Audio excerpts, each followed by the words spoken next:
હું પરમાત્માને એક જ કહું છું કે તું જે મને મળ્યો ને એ મારો ગર્વ છે અને એમાં મારી પોતાની જાત ઘસી નાખવી છે. જો કદાચ તમારા કિસ્મતમાં ના હોય અને મારી જોડીમાં તપ ભેગું થયું હોય, મારા ઠાકરને કહું છું તમારા ભાગમાં ના હોય તમને આપી દે ભાઈ, પણ એને લઈ જવાને લાયક હોય તો. સમજાય હે ને?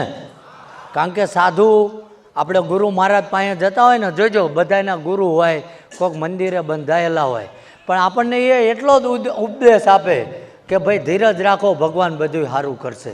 ક્યાં છે?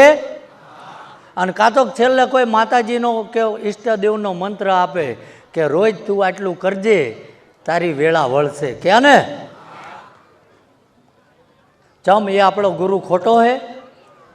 પણ એ એવું કે આપણે સંસારમાં આવ્યા ને, આપણે બધા ઋણાના બંધન ભોગવીએ છીએ ભાઈ, એમાં ક્યાંય ડિસ્કાઉન્ટ ના હોય ને